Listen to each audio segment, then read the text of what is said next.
Okay, so I am going to be talking about ADHD and how it affects attention and how that attention affects the memory and the information that goes into how we remember things. So, ADHD is defined as attention deficit hyperactive disorder. So, first, I'm going to talk about how ADHD is diagnosed and how it can be recognized in children, and then talk about what it's like to have ADHD in terms of how it affects your attention and then how that affects memory. So, our textbook defines working memory as the storage system in which information is held while that information is being worked on. All indications are that working memory is a system, not a single entity, and that information is held here via active processes, not just passive storage. So, in terms of diagnosing children, what usually happens is that a parent or a teacher starts to recognize the signs and the symptoms of ADHD in a student or a child, and they refer them to a doctor. What will then happen is that the doctor will ask a lot of questions to the parent and the child just about their personality, how they pay attention to things, their behavior, and their academic life in school. And then they will run a series of tests, and which will sometimes lead to a diagnosis of ADHD. What's very important is that if there is a diagnosis of ADHD, is that the clinician or the healthcare worker, whoever it is that is giving the diagnosis, is then going to walk alongside the patient and their family and support them through helping them find a medication that works for the child. This medication can be proven very, very important in terms of school life and social life, so it's a very big part of the diagnosis of ADHD. A source that I found that was specifically talking about just what ADHD is and how important it is to get the right diagnosis said this: the primary care clinician should recognize ADHD as a chronic condition and therefore consider children and adolescents with ADHD as children and youth with special health care needs. So just getting right into the studies that I found, they were specifically talking about ADHD and memory. Most of them looked at studies with children of ADHD and how they found processes to help, or just the simple fact of it does affect attention and memory. So the first study I found administered the children's memory scale to a group of children with ADHD, and this scale is designed to assess immediate, short-term, and long-term memory. They then used this information to determine what effects it had on children with ADHD who were on stimulant medication and those who were not. So this goes into play with what I was talking about earlier about how it's really important that they find a medication that works for them, and this study helped to show that. So a quote from the study that shows kind of the results of it was said that it appears that children with ADHD have an intact central executive functioning when using verbal measures, but a mildly impaired visual spatial sketch pad when off medication. So essentially this study found that children that have ADHD and are on medication are able to use their central executive functioning better and more efficiently than those who are not.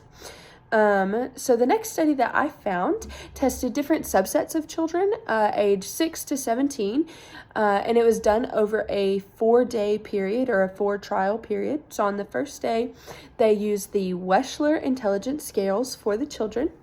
On their next visit, they were administered an MRI while showing them segments from a short film and then a video excerpt from a longer film. And on the last visit, the parents filled out the Kitty Schedule for Affective Disorders and Schizophrenia. So this study found that children with ADHD had better working memory when a challenging task was involved, and they were more driven by the demands of the task. So this essentially shows that as dopamine is a really important part of having ADHD, and that's what drives you to perform better on tasks.